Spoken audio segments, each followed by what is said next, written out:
And we are back with Battle of the Americas number 55. I'm of course your host, LatVip, joined by LatVip.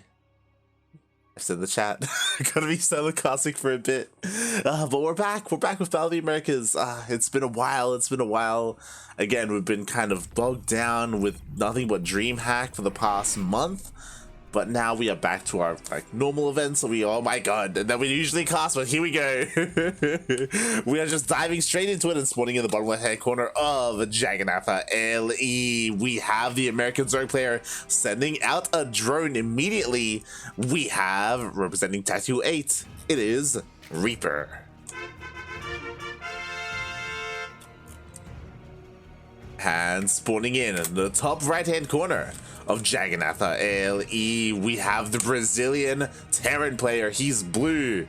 Oh my, representing himself, used to be the owner of Black Knight Gaming or esports. It is Pereira. Getting proxy hatched. Oh my. Okay. I don't know too much about Brazilian music other than the guy. That one song, that's a part of my ladder playlist. But yeah, so the reason why I dove on this is because honestly, if you look at the bracket, there aren't too many North American players. I should say there aren't too many American players. There's ex Dr. Ryan, so it's Ryan, and there's Reaper, and I think that's about it. And it looks like they're going to potentially knock each other out. So yeah, I did want to dive straight on Reaper as soon as possible, and also because of this, Reaper is one of the cheesiest Zerg players on NA. We can see that right here, right now, with the early, or with the proxy hatch, with the fast roach warren, with the fast pool as well. Everything is fast. We got all the gases. We have proxy roaches. Let's go. Pereira. What? He has no idea. He is playing standard. He hasn't scouted this yet. He sent an SCV across the map and he hasn't got into the main base. He has no idea. It's so important for him to scout right now. He needs to see the gases. He needs to see the roach warren, and he sees nothing. Get in there. Go. God damn it. How long have you been down there in the natural base, SCV? Finally, he gets in. He sees the roach warren. Panic must be ensuing. Bunker gets thrown down. It's too late. Is it too late? We'll see. I mean, yeah, that bunker's just not going to finish. The Marines will get taken out. Sorry, the Lings will get taken out, which is quite nice. And the bunker is resuming. Yo, what a madman. He keeps building the CC for some reason. Mate, give it up. Give up the natural. It's not possible, and the bunker will not finish. Ideally, you throw down a bunker in your main base. You cancel everything at the natural. You try and hold at the ramp, but now it is far too late. If the bunker had started here on the high ground, it probably would have been done by now. But oh god, the wall goes down. It gets, the SCVs get picked off. The SCVs are pulled off the line, and mate, this may just be it. The roaches, they're getting so much damage done. There's nothing to stop them. There's a single Reaper and 2 Marines, 3 Marines. The hell are 3 Marines gonna do? Well, the Roach doesn't even die. He gets turned into a Ravager. The Ravager does get picked off, but at the cost of literally everything else. Mate, Pereira, he just wants to talk about Brazilian singers. He just wants to talk about Anita. That's all he wanted. And he got Roach Ravager to the face. Feels bad, man. Feels bad. Right? Here we go. That's it. Bunker goes down. We have a Widowmine. A Widowmine could deal some damage to it. Maybe could kill a Ravager. Maybe. Oh no. With the end of this depot, thankfully Pereira is not supply block. Never mind. I was like, no, the Widowmine. GG.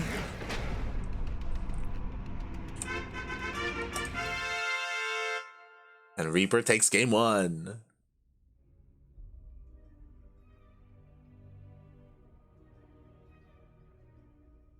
Ay.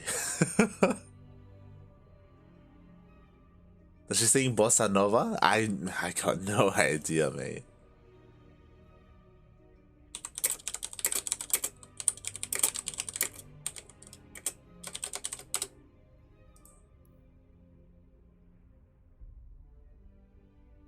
yeah, Reaper takes game number 1. I'm very curious to see what else does he have to offer here, because again, Reaper is an incredibly cheesy player. Are we going to see some more proxy hatches? Are we going to see some Nidus play? Some anything, mate. Anything. Could see anything. Anything and everything. It's disgusting. It's beautiful.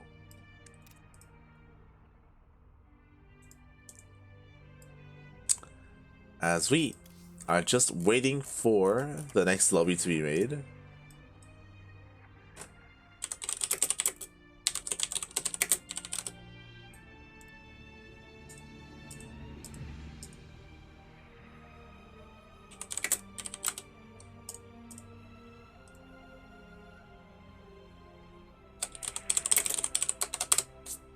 Alright, here we go.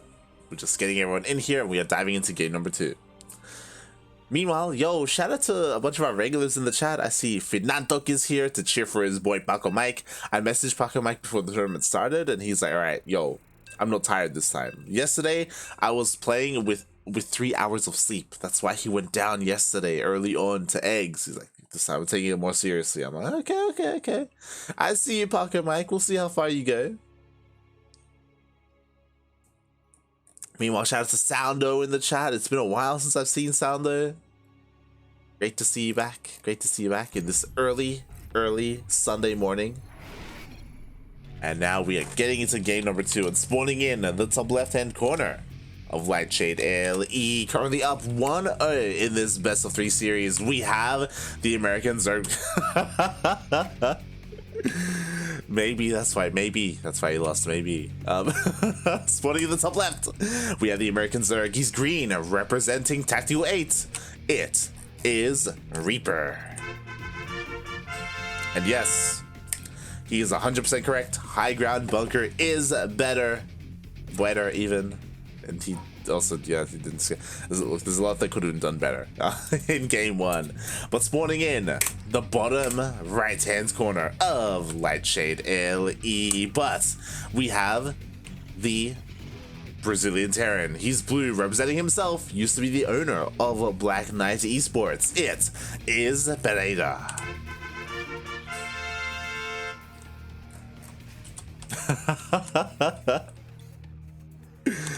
Oh god.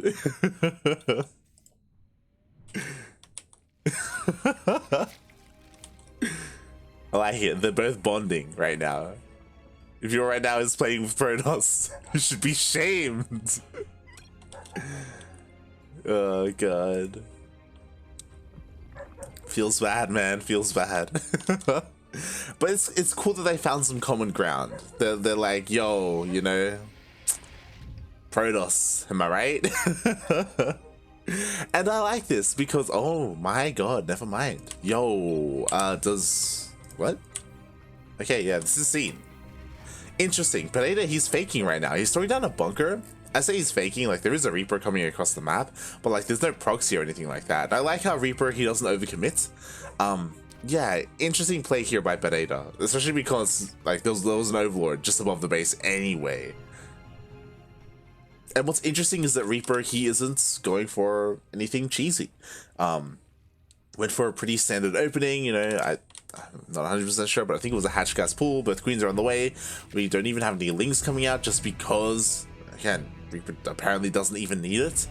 And yeah, we'll see how much damage this Reaper can get done. It's god, I just realized how awkward that is to say. Let's see if the Reaper can get any economic damage done on Reaper. What? God damn it.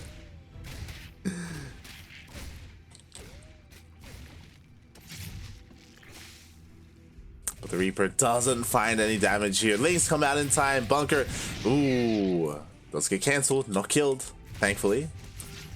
And Pereira does not see. He does not see the fast lair. Now, this is where we theorize a couple of things, right? We have a fast lair. We have a fast gas as well, so we're gonna have 2 gases for now. This shouldn't be mutas unless more gases are taken, right? Oh, Reaper, he doesn't get in. Oh no, he's stuck. Okay, he gets out. So what could this be? It's not going to be a Nidus. If it's a Roach Warren would have already been thrown down. Could be a Nidus. No, there's not enough, right? There's going to be 3 queens. There's no Lings backed up. What is this going to be? It can't be Muta. No, okay, it's Mutas. There we go. 2 more gases. All right, 2 base Muta. Let's go. And it will not. Oh, it will get scattered. He sees. He doesn't see yet. He sees now. Lair is completed. Spire is thrown down. Pereira, he knows. He should know. He should 100% know. So he has seen a total of 2 gases, which isn't the biggest thing, but he saw the fast Lair. And there's only a few things that it could be if it's a fast Lair. There's a reason why we said Spire first, because that's the most obvious thing. So with this information, what does Pereira do? Ooh, he goes for Marine Drop. I like this, to be honest. But a Reaper doesn't have a lot on the ground. He has 3 queens and he has a handful of Lings. That is all he has to defend. To be fair, these Marines don't have any upgrades, so they're not going to deal that much damage, but they can find something. Potentially. So we'll see what they can get done. Reaper knows the position he's in, that's why he's throwing down stack defense, because he's like, oh, like, I need to be able to survive until I get my Mutas out. Meanwhile, here comes the small drop of Marines, and again, the problem is that it looks like Pereira still doesn't know what he's up against. He's getting a 3rd CC, which I'm worried about. He's getting an engineering bay, and now he sees the Spire, thankfully.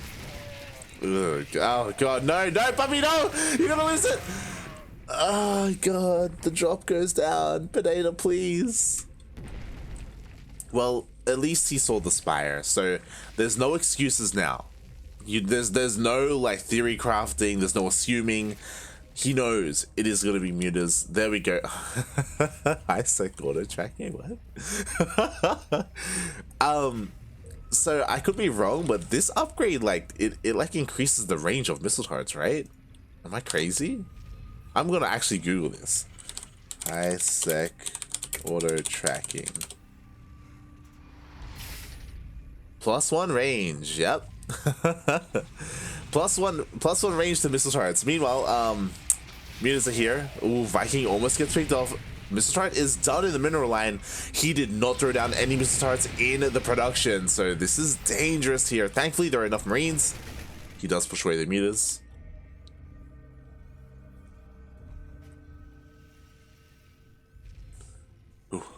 Okay. With that, we see a scan burned. Oh, I don't know if I like this, but at least he confirms it's a 3rd, so he knows that he doesn't have to turtle up. Regardless, that was a bit of an investment, but Pereira's alive. He survives. And what does he survive for? So we do have Stim finishing up here. High-sec tracking is done. It's done. I've never seen that as a response, by the way, for Mutas. It's crazy. I guess it's good. Maybe. Tank just got picked off. We have an armory on the way. That's crazy to me because we don't have any Hellions. What is the purpose of this armory? I'm trying a Thor. Does he want to make a Thor? I guess, right? Right? Because he's not making a tank right now, so yeah, Thor would make sense.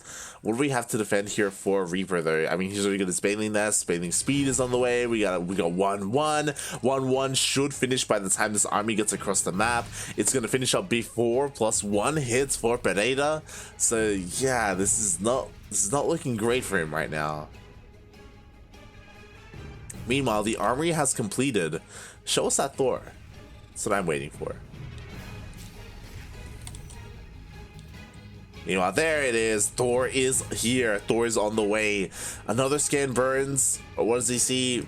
Nothing special. Hey, lane Bane Muta. Big surprise. And so far, he's been able to defend well against the Mutalisks. I worry that he's paying attention. He's paying too much attention to them, though. Like, Thors are great and all, but you know what would be better than Thors? Get a reactor on that, get drilling claws, I guess, first, because you have a tech lab, and get widow mines, yo. You know, get a bunch of widow mines to support your Marines. Dive in, widow mines, they help against everything, against Mutas, against Lings, against Banes. But right now, Pereira, he's just focusing on his Marines and his Thors. which isn't necessarily a bad thing. The problem is that, like, I don't see him pushing out anytime soon. I don't see this doing well if it pushes out soon. And if he doesn't push out soon, then the Zerg's just gonna get out of control. You even have a macro hatch in the main. Alright, here we go. Army is moving out. Ooh, he's trying to hunt down those mutas. I respect that. Mutas do get away though. Meanwhile, we have a massive Ling run by getting set up here. There is no wall at the natural, so the Lings will get in. And damage will be done when Pereira moves out. And that's exactly what he does. He moves out. Does get spotted by the mutas. Lings, yo, get ready. Oh, no, again, he's trying to anticipate the movement of the mutas. He goes back home with the Thor. Mutas is still at the front. Come back, Thor. Okay. So +1 is done for Pereira. 1 armor is about to finish up as well. Lings come in. Lings get into the mineral lines of the third and the natural base. We even have some Banelings being morphed in. Bold move. We're gonna get cleaned up. Not too much damage. And here we go. Pereira, he is now getting ready for his push.